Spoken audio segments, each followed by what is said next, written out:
name is Casey Rocheteau, and I'm going to be reading from The Dozen. This first poem is entitled Mockingbird, and it is about the radio. I don't know how to make words. I've got traffic jams stuck in my teeth. Call me Mockingbird. I've got so many songs to tell you.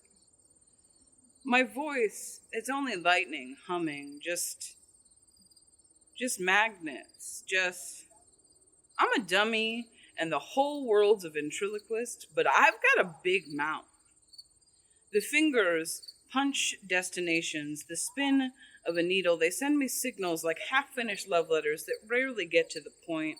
I just wish I could dance. I rest my jaw in the dead night's truck driving, but I rise right before the sun. They built me like a hand, scattering so many seeds, so please, don't speak about me like I'm too old to understand you. Let me tell you a secret. The alphabet has a sequel. I know they haven't taught you about it yet, but the pauses between words, they're just as important. Space is the possibility of electrons moving. It's not nothing, and it's not silence. Your body is electric too, and so nothing is ever perfectly still. There's so much potential between all the noises that you cough up. You put your teeth to the microphone grates and say, shake lightning up out of your throats. And now glass poppies, platinum sphinxes, snare, bass, wind chimes in windless places. Your grammar echoes endlessly. Every half-muttered bedroom promise bounces in a cat's cradle of forever waves across houses and forests. Everybody knows all the towns have the same disc jockey voice types, but scan the horizon. Strain your eyes across the broadly casted fields of voices, and you'll find me. I'm the one who glum-shucked into your grandparents' houses and told them about Pearl Harbor. Every sound I make will never die. So I'll ricochet through your dreams. Everyone acts like a Victrola is outdated, but nobody asks when you're going to run out of electricity. The ka-chunk kick of a ghetto blaster won't be outdone by downloading, so stop running around acting like you don't need shoulders to carry your music. I'll be there when every soldier is sent rowing, all bows pointed at heaven, at the satellites, at anything beyond our own dull drone, when myth ascends mouths, when mouths become sky, when stories become constellations, when you realize that all stories are one epic and that all ears are one open place where you can put your mouth. I'll be there. My name chiseled out of radius, out of circles and waves. Call me Mockingbird, but my name is the wireless. My father was a Tesla coil, and my mother was a lullaby. Follow the sound of my voice and keep the rhythm, right? Right? Just listen. I've got so many songs to tell you. This poem is called History from the Future. Hello, ancestors. I've come here to give you a book called The Future. It's a quick read, even for you old abacus-eyed cave toads. Page 1, Space Aliens. Page 2, the Internet. All the other pages are blank. This is a warning for the empty pages being filled in as we gather up our lung dust here. You cowboys are living on the frontier lines. 2001 was the year the manifold bared its skull. The year peeled back its follicle-dusted fields and showed us the zeros and ones that dreams are made of. Humans became wee pods of mirror, shuffling across reflections of themselves, across the wires until their movements looked real enough. You here, collected, listening, you might become cinema. You might become celluloid, dissolving and giving way to the white screen of cloudy sky. I didn't click back here to preach, though. Just wanted to tell you some things. For instance, the Wixcyclopedias list Steve Jobs as Johnny Appleseed. The future's school children will learn him like Eli Whitney. Everyone will know what he invented, but nobody will remember why it's important. The last almanac says that in 2005, many of you erected baseball card shrines to yourselves, amassed a small cult following, and in 2073, strangers will leave digital frankincense and candle wax. If you play your cards right, shuffle, shuffle, the temples won't waterlog. Lay the foundation of your personality perfectly even. If you cement mix your statistics, heroes, favorite movies, your body type smoothly enough, every last one of you will die sacred. So don't be shark jumpers. Click. Be scripture. Be scripted. Fake it. You are celebrity. It is already written. You are stars. So shine. My almanac lists 2085 as the year your children collect the good seasons of your youth, trying to shuffle, click, catch you, glamour-pussed, golden, insta-smooched with red plastic cup mouths. Catching attention in your gloves, the old pastimes. You will be grandparents, milk-eyed inheritances, funeral processions, part tabloid, part epitaph, your favorite quote semi-permanent, etched in loving memory by those that slid their prints across the touchscreen of your analog wrinkled skin. In 2143, the almanac says the children will learn you Wild West, call you quick draw, pioneers, call you desert treaders of mind, call you pony expression, light speed postal service, call you wall post, outpost, galloping with wireless muscles. The children call you those of many faces, quicksand forgotten, but build you holy. All of you will be archangeled in the shifting mausoleums.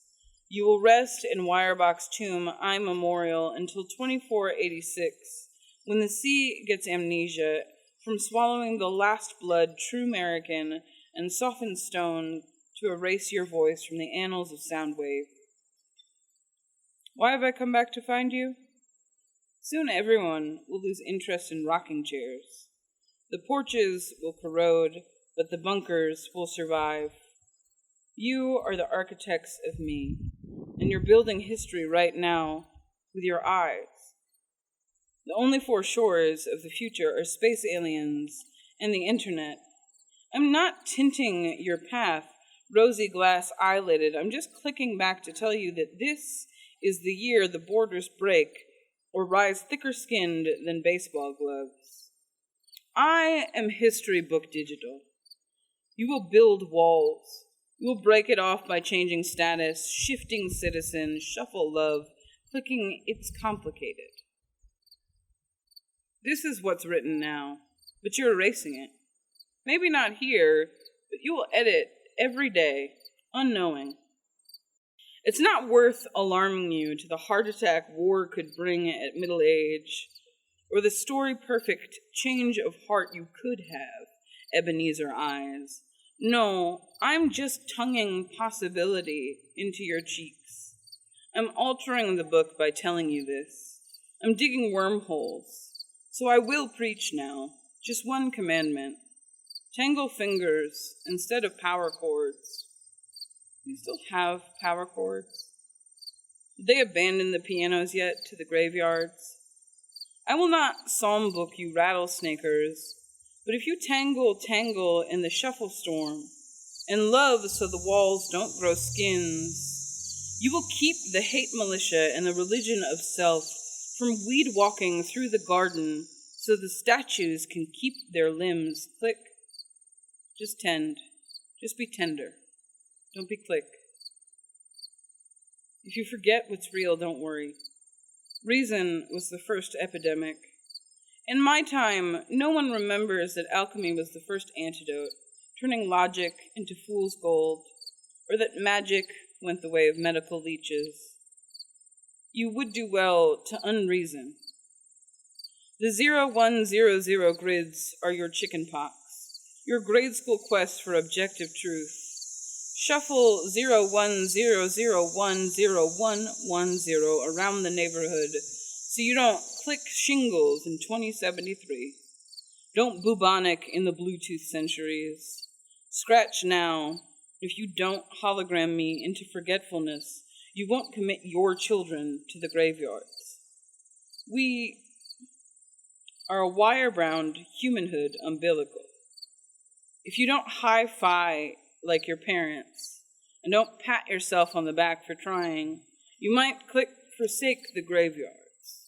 You might ascend digital. You might Lazarus.com. Breathe. I just came to give you this book and let you know that the blank pages fill themselves when your feet shuffle out to the street and lift.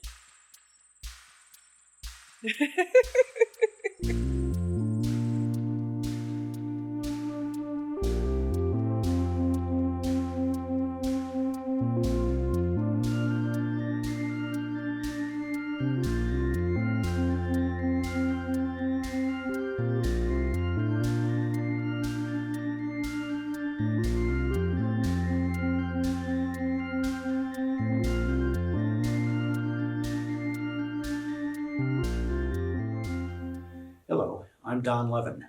I'm the author of a series of mysteries set in Ferndale, the latest of which is called In the House of Night. It's coming out on October 1st of this year, and I'm going to read some sections from it. If you're familiar with Ferndale, you will recognize locations and names and even associations here. So it's set in 2013. This is chapter 1. Brittany Fortunato was not happy. Has anyone seen Charlie? She asked. No one had. Charlie Bright, the recording secretary of the Woodland Park Improvement Association, had not missed a meeting in 10 years. Tonight might be the exception. The association met on the second Tuesday of every month in the media center of the Roosevelt Elementary School in Ferndale, a city that lay beyond 8 Mile Road north of Detroit. Like many neighborhood associations, it had a small number of officers, a president, vice president, and treasurer, in addition to the secretary, and a dedicated core of a dozen or so residents who attended every meeting. Typically, the president would call the meeting to order shortly after 7. They would work through their agenda, and the evening would end with chatting, good-natured ribbing, and the newest gossip over plates of cookies and cups of coffee from the local Bigsby Coffee. Often they invited a guest to speak about issues of interest to the city's residents. Tonight's guest was the chief of police of Ferndale, Nick Russo. The topic was local crime statistics. Ferndale was exceptionally safe, especially considering its proximity to the larger city of Detroit. So Russo saw his primary task tonight as calming nerves and assuring the residents that things were under control. A big, muscular man, he made an impressive sight in his blue full-dress uniform, complete with cap under his arm as he stood talking with attendees. He seemed unruffled and relaxed. Not so Brittany, the association vice president. The more people who said they didn't know Charlie Bright's whereabouts, the more agitated Brittany became. Brittany, the association president, said at last, "What's going on?" The president's name was Elspeth Cunningham, and she tried but failed to keep the disapproval out of her voice. Brittany was a troublemaker while trying to appear reasonable and friendly. What's her problem now? Elspeth wondered. Charlie isn't here yet, Brittany said. We can't start without him. Elspeth shot a look at the clock on the wall. 7:15. Odd, she agreed. He's never late. Right, Brittany said. I talked to him this morning. He said he'd see me here, and we have to get started. I promised the chief we'd be done by 9. I'm yours as long as you need me, Russo said. But we can't start without Charlie, Brittany said again. Who's going to take the minutes? I will, said a man seated at one of the kid-sized library tables, eager for the meeting to begin so he could get home in time to watch Rachel Maddow. The association officers looked at each other and shrugged. Okay, Elspeth said, let's get started. She called the meeting to order. They adjourned at 8:30 on the dot. Charlie Bright never showed. Now I'm really worried, Brittany said as they stood around the refreshment table. This is totally unlike him. Maybe an emergency called him away, Elspeth offered. Charlie never misses a meeting, Brittany said. Something's not right, I'm sure of it. They all exchanged worried looks. Brittany's concern was contagious, and everyone's glance settled on Chief Rousseau. If you want, he said, I can get somebody over to his house, make sure he's okay. Would you? Brittany asked. The others' heads bobbed in agreement. Not a problem, said Rousseau. He pulled out his cell phone and turned away while he called the Ferndale Police Department dispatcher. I hope he's all right, someone said. Rousseau disconnected and turned back to the group. A unit will swing by his house. With the group slightly calmed, Elspeth unwrapped the tray of cookies and invited them all to dig in. It's Chapter 2. Patrol Officer Paul Vollmer stood on Charlie Bright's front porch in northwest Ferndale and waited. When nobody answered the doorbell, which Vollmer heard ringing inside the house, he knocked hard on the substantial wooden entrance door. Still no response. He shone his flashlight through the dark living room windows. Vollmer couldn't see anyone moving inside. He stepped down off the porch and walked around to the back. All the doors and windows were secure. A light shone in the kitchen, but he couldn't see anyone there. Behind the house was a garage, but the door was closed and Vollmer couldn't see inside. He walked around to the front again. Yoo-hoo! Vollmer turned and saw an older woman peeking around the storm door of a house across the street. When she saw him looking at her, she waved him over. He strolled across and she said, Are you looking for Charlie Bright? I am. Have you seen him? Not today. She must have been in her late 70s or early 80s, but her voice was high, almost girlish. She had silver hair set in plump curls, and she held a wooden coat bunched at her throat against the night's chill. Is that unusual? Vollmer asked. Oh, yes, the woman said. I always see him during the day, usually in the morning before he goes off to work. But not today? She shook her head. He looked back at the dark house. No car in the driveway or the street. Maybe he's out of town, Vollmer suggested. He would have told me if he was going away. I always watch his house for him. She opened her palm and showed a shiny brass key. I have the key to his house if you need it. Vollmer thought for a moment. On any other night, he would let something like this go, but it came directly from the chief. Better see it through. He opened his notebook and said, Can I get some information from you first? He smelled it as soon as he entered the front hall, a sweet, scorched odor like burning paper. There had been a fire in here. Vollmer switched on his flashlight. The house was larger on the inside than it looked from the street. The front hall opened into a stairway going up. To the left was a sprawling living room, and to the right was a dining room. The table there overflowed with piles of mail. Some opened, some not. Hello, he called. Ferndale Police, anybody home? When there was no reply, he called again. Ferndale Police, Mr. Bright, is anybody here? Silence. Vollmer went into the kitchen. No dirty dishes in the sink. The counters clean and tidy. The oven empty and cold. Vegetables in twisted shapes Vollmer had never seen before hung from the ceiling in wire baskets. A door off the kitchen led to a stairway down to the basement. The burnt odor seemed to originate there. Vollmer proceeded down the stairs into a basement that was as clean and uncluttered as the kitchen. Very different from mine, he thought. His own cellar was filled with boxes and tools and old chairs and end tables piled high from his wife's antique furniture refinishing sideline. This one, in contrast, held orderly rows of bookshelves with hundreds of hardcover books. Behind one of the bookcases, a cot had been set up. A light was on in a room in the rear of the basement. The burnt smell was strongest here. Vollmer looked into the room, which was set up as an office, with a desk and more bookshelves and file cabinets. On the desk, a laptop computer and printer had been smashed to pieces. In the center of the floor was a large pile of ashes. Vollmer bent down. They were cool. They seemed to be the remnants of sheets of paper, curled and blackened but smashed down so the contents were unrecognizable. The joists overhead were scorched but had not caught fire, fortunately for the house and the surrounding neighbors. Sticking out from a pile of academic journals between the desk and a file cabinet were two running shoes connected to two legs, a man's body. Volmer leaned in and looked into the gray face of an older man. He felt for a pulse in the man's neck. Nothing. The man's skin was cold to the touch. His sweatshirt was dark with blood and seemed to have a dozen slashes through it. Volmer knew the detectives and fire inspector would not want him poking around here any longer than he had to. If this was Charlie Bright, he was very dead. Volmer called it in and went upstairs to secure the scene and wait for the cavalry.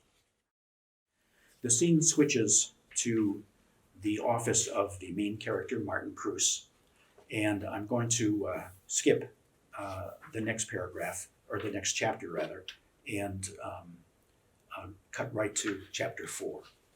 Chapter 4 opens with a reference to Rhonda Citron, who is the office manager for the detective agency, Green and Preuss Investigations, that Preuss belongs to. Chapter 4. The schedule Rhonda prepared for him contained one name, but two men came for the meeting. One was short and squat in a dark gray suit with a round face and full salt and pepper beard. He wore a blue and white knit yarmulke on the crown of his head. Rhonda introduced him as Rabbi Shmuel Rifkin. Sam, he said as he shook Preuss's hand.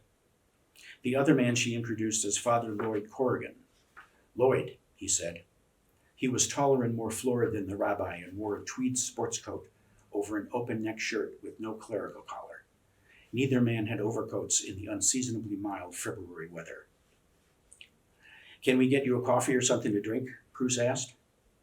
Both men shook their heads, and Preuss ushered them into his office with a nod to Rhonda, who gave him a wink in return. Good luck with this, her wink told him. He closed the office door and took his seat behind the desk. The two men sat in the visitors' chairs facing him. Bet you didn't know you were going to have such an ecumenical crew, Corrigan said. No, Preuss said. In fact, I was expecting one client today. We thought it would be okay if we both came, Rifkin said. Not a problem, Preuss said. What brings you in? Before we get started, the rabbi said, let me ask, how is Manny? He seems to be holding his own, Preuss said. We go way back, Manny and I, Rifkin said. Terrible thing, cancer, the priest said. I'm praying for him. I'm sure he appreciates that, Preuss said. It's one God, after all, the rabbi replied, regardless how we're dressed when we talk to him. Amen, said Corrigan. Preuss stifled the urge to smile at these two, but instead directed the conversation back to the business at hand. How can I help? Suddenly reticent, Rifkin and Corrigan looked at each other. They were trying to decide who should talk first. Rabbi, Preuss said, you made the appointment, so maybe you can start. Sure. I called Manny when I wanted some guidance, Rifkin said, and he told me I should speak with you. Okay. It's about a mutual friend, a friend of all of ours, Lloyd, Manny, myself. We all take part in an interfaith colloquium once a month. We talk about subjects that cut across our religious boundaries, Corrigan said. We have priests, rabbis, pastors, imams, Buddhists, lay people, atheists if they want to come. We're open to everyone. Our friend is Charles Bright, Rifkin said. May his memory be a blessing. He died a few weeks ago. He was found in his home in Ferndale, suspicious circumstances, as they say. Manny told us you're from Ferndale. Maybe you heard about it? Of course, Preuss said. Charles Bright's death in his basement shocked the quiet community. Preuss had been the senior officer in the Ferndale Police Department Detective Bureau. Had he not retired from the force, he would have led the investigation. Very sorry to hear, he said.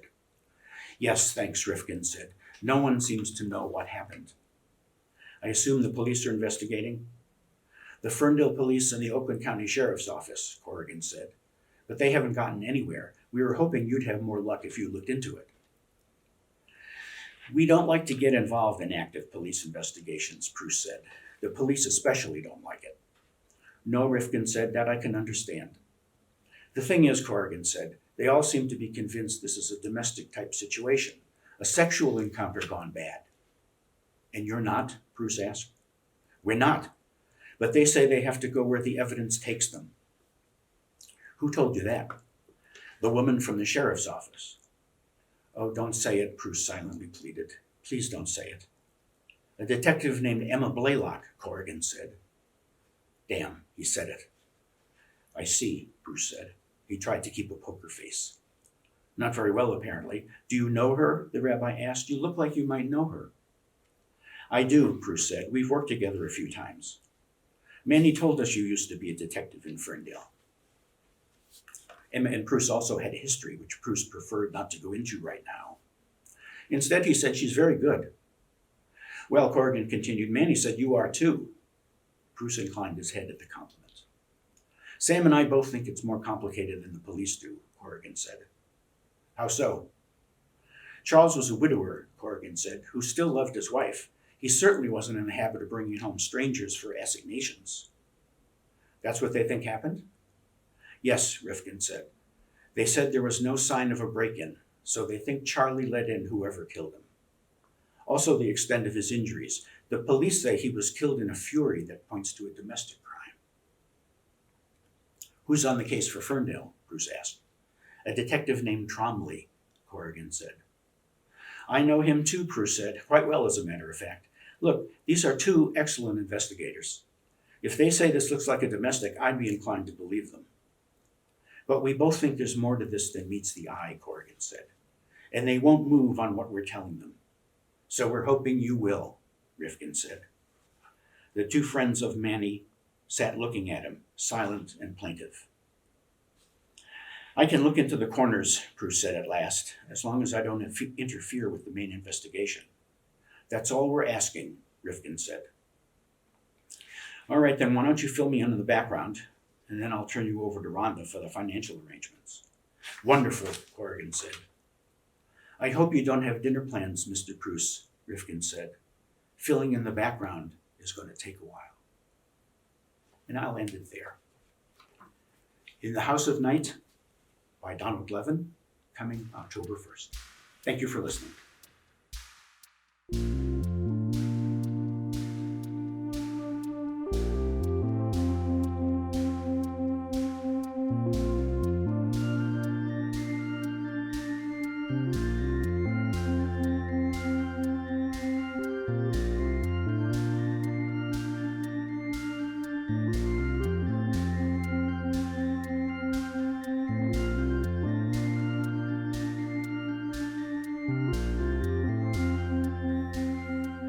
Hello, I'm Dorene O'Brien, and I will be reading today from my latest story collection, What It Might Feel Like to Hope. Kathy Koja, I think, said it best that we're living in unprecedented times and we have to be creative and innovative. And I'd like to thank Jeff, Milo, and the Ferndale Library for doing just that. Before I read, I'd like to tell you just a little bit about the book. I'm delighted to report that it has won a gold medal in the Independent Publishers Book Awards, and it was a finalist for the American Fiction Award. So without further ado, I'm going to read the third story in the collection. It's called Falling Forward.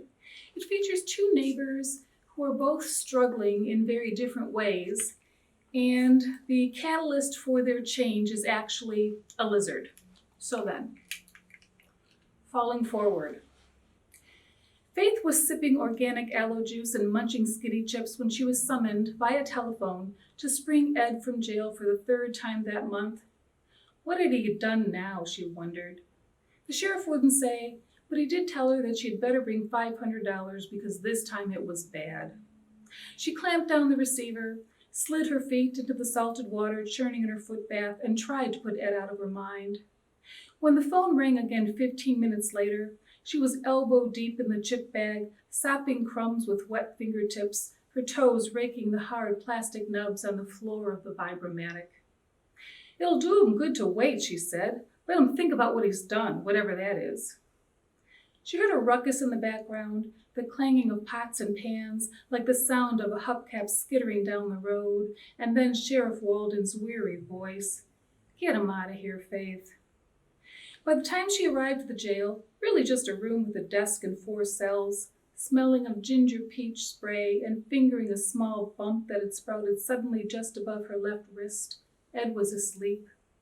Well, said Faith to Sheriff Walden, I guess I'll do some shopping. I'm all out of yogurt and echinacea. He was cursing up a white storm all night. The sheriff glanced over at Ed's cell. I don't want a replay when he comes through. Please, let's just get him up. Faith frowned. Well, what'd he do this time? Sheriff Walden gave her a defeated look, then jerked his head derisively toward the row of cells. Ask him. Faith and Ed had been neighbors going on 2 years, and although they were nearly the same age, 56 and 61 respectively, Faith felt she was a paragon of health next to Ed, a creased and rumpled man with doom etched in his face. She shook her head in sad disapproval of Ed's health regimen when she glanced over the fence to see him passed out in a lawn chair, the sun baking his pale flesh, or when she saw the cases of empty beer bottles stacked in his garage like a wall, one that sealed him off from the good things in life. Early morning walks, the happy cries of grandchildren, the smell of Protos loaf and Nutella streaming from the oven after having been placed there by the loving hands of a health-conscious wife bent on prolonging her time with him. Ed wasn't a bad man, Faith thought, just a selfish one. She'd heard his wife had emptied the bank account and stolen off with the asthmatic twins, and Faith felt bad about that, no question. But didn't a part of her feel like he deserved it? Couldn't she tell by the way he dropped off mowing the lawn halfway through, or launched his Buick into the driveway, its fender nose deep into the hedge after swerving home from the tap shoe, that he'd had it coming? Still, when Ed approached her that scalding day last month to request a favor, brushing her hand with his as it rested on the fence between them, her legs trembled slightly. Close up, he looked a little like Marvin, who'd been dead going on 20 years. Can you hold this for me, Ed asked, passing a worn leather shaving case over the fence. Faith had once told Ed to stop by if he needed anything. Really, she'd said, nodding her head like a dime store dog, and was glad when he'd finally felt comfortable enough to do it, to break free, even if temporarily, from his self-imposed isolation. She stared at the bag for a moment, thinking, drugs, jewels, the severed digit of his former wife's right hand. It's money, Ed shrugged, for when I get in trouble, which seems to be more and more these days. I appreciate it. He smiled at her, shyly, then looked away as if her gaze would wound him. I don't understand, said Faith. What am I supposed to do with it? Ed turned to her and she thought he looked confused, as if she'd just cracked a bad joke or asked him how to make a soya fritter. Right, he said. Sheriff Walden will call you. I gave him your number. I appreciate it, Faith. And with that he walked off purposefully, as if late for a shareholders' meeting. Faith took the bag inside and made a cup of tea. There was no need to rush it. She moved through the kitchen methodically, reaching for the china cup, drawing a silver spoon from the dish rack, sliding the kettle from the burner, her poker-straight spine tingling with anticipation. When she was finally perched atop the Dr. Zielbach ergonomy stool, she thought about waiting to open it. Maybe tomorrow. Faith lived for moments like this, a scandalous peek into a neighbor's life. She stared at the bag, thinking, or more accurately imagining, maybe there was a love note, or a suicide note. Who could tell with Ed? You're pathetic, is what she finally said to herself. She then tore it open and found that Ed, who may have been a slovenly, unhealthy drunk, wasn't a liar. The case contained money, only money, $1,250 to be exact, and Faith was disappointed. At first she considered hiding it with her own valuables in her underwear drawer, but the thought of the rough edges of flaking leather tearing into her cotton briefs made her neck go stiff. She finally threw it onto her closet floor and refused to think about its interaction with her shoes. She would help Ed, sure, why not? She would gain his trust. Maybe she would even save him from the things he didn't know were killing him. Marvin had been a romantic when Faith met him more than 30 years before at the Blue Goose, where she'd go for the occasional grasshopper before she discovered herbal tea and Dr. Zielbach. He'd sing Smokey Robinson songs to her, fold bar napkins into roses and insects, ignore the welts that would suddenly flame red on her face and arms when he spun her around the dance floor. No man had ever had this type of physiological effect on Faith, had excited her to the point of eruption, and she imagined each red splotch was the shape of a heart, or a wedding ring, or a part of the anatomy that would turn her face crimson. They were married 3 months after they met. Faith wasn't getting any younger, her mother always said. And shortly afterward, Faith realized that she remained welt and high-free when Marvin licked the back of her knee or slid his fingers over her breasts. She wondered why she'd been cured. She still loved him, after all, and ultimately determined that she was now content rather than happy, in love rather than in lust. But the more she eased into the comforts that a long-term relationship provided, the more Marvin wanted to recapture what Faith felt was no longer required. He wanted to take her to the Blue Goose and sing to her, though she felt silly when he re-embarked on a courtship ritual that had already been successful, and she felt he was sullying the memory with his bad, albeit unwitting, parody. She just wanted to go home and read a book while Marvin watched the news. But the more Faith wanted to be home, it seemed, the more Marvin wanted to be out playing her Romeo, caressing her hand while crooning oldies at the piano bar or dipping her as they waltzed at Sparrows. In public, the welts and hives resurfaced, and that's when Faith understood that they had not been the physiological effects of love, but something much more sinister, an outer manifestation of her inner discomfort. She was not bursting from love, but from embarrassment. She suddenly recalled not the rich baritone of Marvin's young voice as he belted out a soulful version of My Girl, or the strength of his arm as he held her parallel to the dance floor, but the disapproving stares, the forced smiles, the comments that in retrospect were not as friendly as they had once sounded. She had meant to tell Marvin, gently, that she no longer enjoyed his overtures, his overblown displays of affection, but he preempted her. After 12 years and 7 months of marriage, 12 years and 7 months of welts and hives and public inflammations, he fell into a plate of linguine at Marco's and didn't get up. Faith blamed herself for the heart attack. She should have watched his drinking, cooked less meat, convinced him to exercise. The day after Marvin's funeral, Faith dragged the industrial trash bin from the garage into the middle of the kitchen floor and chucked into it every bit of food in the house. Canned peaches and syrup, frozen T-bones, orange soda, garlic bologna, hamburger buns, even butter.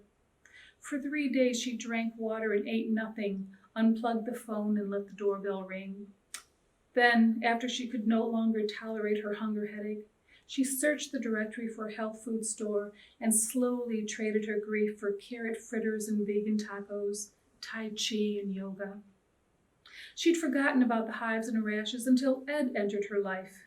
They had returned with a vengeance when the neighbors stared over fences to watch her offer Ed a bag of homemade granola, or to share the health food store circular with him, or even when she climbed into her car to drive to the jail, Ed's money in hand, as if they knew she was going to fetch the man she thought looked like her former husband, one she might save in place of one she couldn't. Faith had dipped into Ed's bag twice before, both times after Ed had been dragged in for drunk and disorderly after putting up a stink at the tap shoe.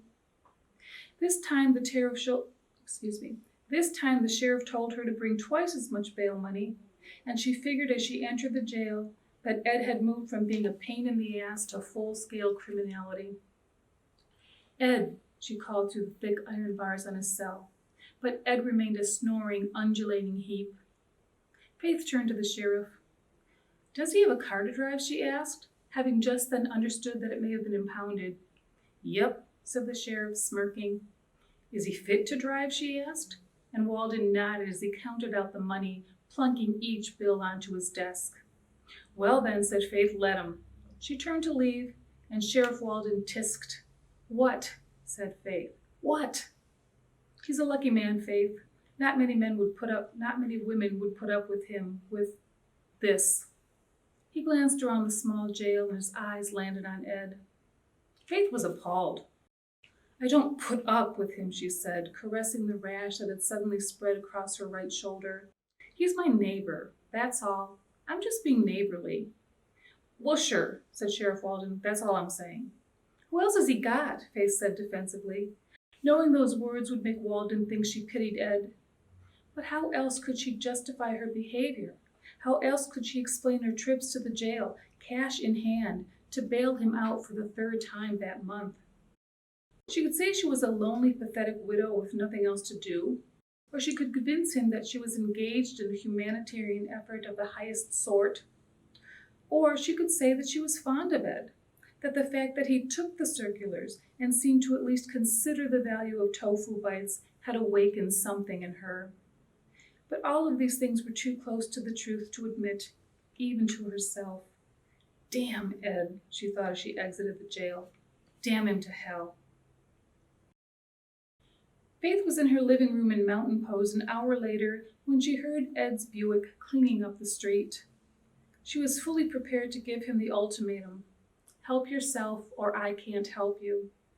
The night before, she dreamed about Marvin, who turned into Ed and then back into Marvin so gradually that one man's head topped the other's body. She would tell him this, all of this, make him see it her way. She exited her house at a good clip, but when Ed pulled into his driveway, she noticed it. He had been in an accident, a strange one. The driver's side door was caved in, the left front quarter panel was missing, and the antenna was bent double. Still, she stalked across the mowed section of Ed's lawn with resolve, sensing eyes peering at her from behind curtains and hedges, lawnmowers and garages. As Ed struggled toward the passenger door, muttering and cursing all the way, Faith rubbed the dry patch of skin on her left elbow that had suddenly burst into a flaming itch. The curses rose several octaves when Ed couldn't force open the door. When he started kicking at it, Faith rushed to his aid. "Keep your shirt on," she snapped. And when she looked at Ed through the cracked passenger window, she saw a little boy. His clothes were rumpled, his hair a mess, and, most shocking of all, he was crying. She opened the door quite easily and noticed then that the inside handle was missing. Ed stared at the dashboard, breathing heavily, but made no effort to get out of the car. He looked defeated, worn down, resigned to spending the rest of his life perched uncomfortably on the cracked vinyl seat. A few of the neighborhood kids gathered at the foot of the driveway, mouths agape and fingers pointing, and Mrs. Bushnell across the street was on tiptoe, leaning against her broom to get a better view of the mangled carcass of Ed's car. "Ed," said Faith quietly, "let's get you inside." Ed turned to her then, his eyes red and swollen inside. "I can't," he said. "Sure you can," said Faith, and in one motion her inflamed elbow was hooked under Ed's bulk and pulling as if her life depended on it. Ed tapped his feet on the passenger side mat as if checking to see if they still worked, and slid them slowly toward the door. After rocking to and fro several times, he exited the car on shaky legs, and the neighborhood kids started cheering. Once inside, Faith deposited Ed's mass on the sofa and then, to avoid giving the neighbors an encore, ran to her house via the back door to retrieve 2 edamame rice bowls, some mango juice, and her arnica gel. Surely Ed's muscles were stiff from sleeping on that rack Sheriff Walden called a bed. But when she returned to Ed's place, she heard the distant buzz of a beehive, a motorboat. He was snoring into a paisley sofa cushion. Just then it started to rain, and as Faith placed the tube of gel on the coffee table beside Ed, she felt eyes boring tiny holes into the small of her back. Turning suddenly, her throat seizing up, she saw it there, not 6 feet away, its scaly feet and long, thread-like fingers splayed against the aquarium wall. As Faith approached, the tiny creature remained still but for its eyes, which followed her as she inspected its scaly green body, its long, narrow tail, the fringe on its oversized head. "Why, you're a lizard," she said, "and you must be a hungry one." The cupboard beneath the aquarium was empty, so Faith heated one of the rice bowls in Ed's microwave before searching his cavernous cupboards for a small container. All she found were 2 cans of Campbell's chunky soup, some hamburger helper, and a bag of cheese popcorn. Processed food, she thought, would drive anyone to drink. She had to stop herself from trashing it all. "Here you go, darling," she said as she flipped open the aquarium lid and scooped 3 teaspoonfuls of rice into the creature's corroded dish. but it remained immobile, its stony silhouette reflected in the wall of glass adjacent to it, evidently imbued with the patience and fortitude of its prehistoric ancestors. Faith swayed slowly from side to side and watched the lizard's eyes rotate to keep its gaze fixed on her. "Why, you're a little hypnotist," she said. "You're really something." She smiled at the little green dinosaur because she believed it liked her. As a child, she felt she had the ability to communicate with animals, driving the baboons into a frenzy at the zoo by planting thoughts of freedom and rebellion into their heads, or calming a skittish horse by speaking gently into its ear of brown oats and alfalfa. She never told anyone about it. Who would believe her? But she felt a connection to the little green reptile, and so she told it to march right up to its food dish and eat. It must have liked her quite a lot, she thought, because it remained propped against the glass, its tiny fingers twitching, saliva dripping from its puckered mouth. Faith didn't know how long she and the creature stared at one another, silently commiserating about the challenging task of befriending Ed.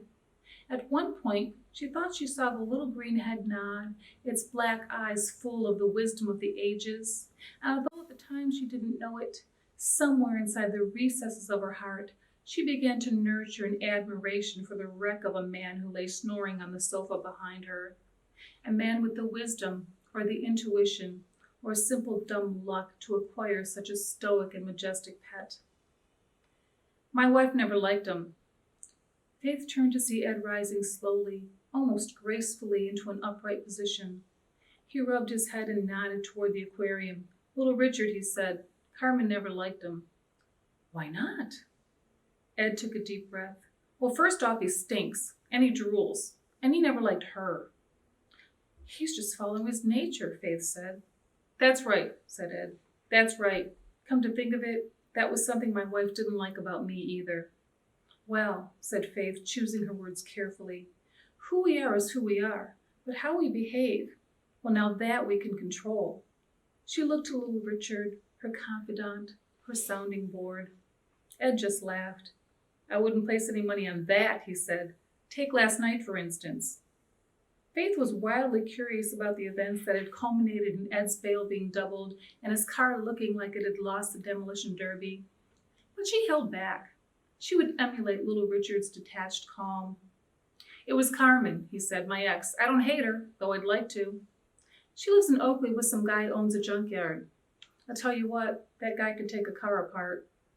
Ed laughed, rubbed his left eye.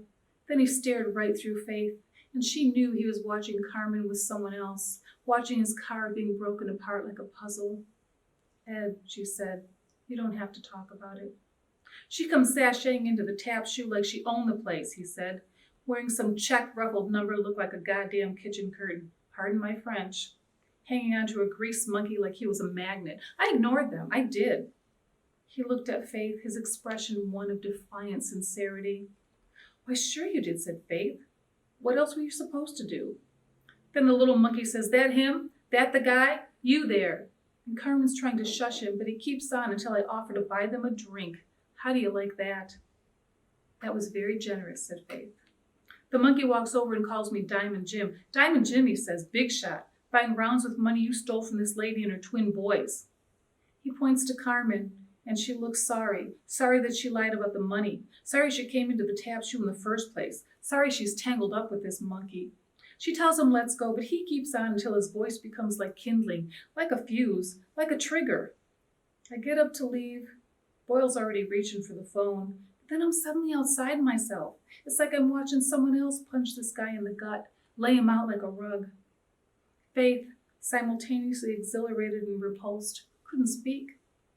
Maybe if he'd gotten in a punch, they'd have hauled him in too. Instead, they scraped him up and threw some ice on his face. Boyle didn't notice it until he locked up, but he came straight to the jail to tell me the monkey taken a crowbar to my car, had the crowbar and everything, found it hooked into my passenger side window. "Well, that's cowardly," said Faith, "downright cowardly." She felt the unfairness of it. She felt sorry for the defenseless Buick, its cracked windshield, a gaping hole where the grill once was. As if to express his outrage, Little Richard began leaping about the aquarium, his wiry fingers hooking into the mesh on the ceiling. "He wants out," said Ed. "I don't blame him. It's no good to be locked up. People pointing fingers, staring." Ed watched his reflection in the aquarium glass. "It's no good," he said, shaking his head slowly. "I should let him out." "Let him out? What if he gets into something? He could get hurt." "I don't mean let him out here," he said. "I mean let him go." "You mean set him free?" Faith stared at little Richard as he dangled from the mesh, watched his small chest bounce with each quick breath, tried to read his thoughts. "Yes," she finally said. "I think it's what he wants." "It's what we all want." "Well, where would you take him?" I don't know. How about a swamp? Somewhere there's plenty of bugs." Faith wrung her hands. She hadn't expected this. Just like Marvin, Ed had preempted her, stolen the moment she had selected to make her point by embroiling her in yet another quandary. But she soon realized that this one did not feel fraught or even overly complicated. "So now he can change his life," she said. "Just like that." "Yes," Ed said. "Just like that." Ed took a deep breath as if readying himself for a long stint underwater, then rose and without a word approached the aquarium, opened the lid and scooped little Richard into his palm. "Okay, buddy," he said, turning to Faith, "let's go." She wasn't sure if Ed was talking to her or to little Richard, but then Ed took her hand and the three exited Ed's house to the amusement and great satisfaction of the neighbors. They marched down the front steps and climbed into the passenger side of the Buick after the door opened with an excruciating whine. Faith would have offered to drive, but she'd grown so flustered when Ed took her hand that she'd simply followed. Slowly and silently they made their way toward the outskirts of town. The driver's side mirror flew off like a projectile when Ed made a right-hand turn at Brimley, and as they bumped along the gravel road that led to the Racine Nature Preserve, the license plate skittered off into the gutter. "It's no good being locked up," Ed said to the little Richard as they sat on the damp earth near the edge of a small pond. "Eating whatever they give you, being stared at or ignored, being called a freak." "No one called you a freak," said Faith, and Ed turned to her. "I meant him," he nodded at little Richard. "Carmen said he was a freak of nature, some sort of genetic mix-up. When I told her that little Richard's heart was bigger than hers, she broke all our dishes." As she watched little Richard, his eyes fixed on Ed, his left front foot tapping Ed's wristwatch, Faith was convinced he understood, and she was suddenly happy he would be forever freed from his fishbowl, his glass house, his observation tank. She thought of her neighbors then, how she'd allowed their stares to penetrate her skin, how she had put herself on display, made herself vulnerable by obsessing over what others thought. Faith placed her hand on Ed's, and little Richard stepped onto it slowly and carefully, his head jerking to the sunset tunes of crickets and bullfrogs, dragonflies and peepers. "Are you happy?" she asked little Richard. Just then he flicked his tail and opened his mouth wide, revealing a small red tongue, little serrated teeth, a razor-sharp smile. The sun hung low in the sky, casting small shadows across the water and the stunted trees that fringed the pond. "Well," said Ed as he leaned toward little Richard and stroked his chin, "I guess this is arrivederci. Happy trails, big fella." He sniffed, rubbed his nose with a balled fist. "We don't have to do this," said Faith. "Yes," said Ed, "it's the only thing to do." Little Richard jolted upright in Faith's palm, and she imagined she felt his heart beat as she spoke to him silently of fresh grass, of murky water, of freedom in all its pain and possibility. This is your chance, she thought. Here is a fresh start. For a while, little Richard stayed, rigid and immobile, his feet hooked in, rooted to his past like a myth.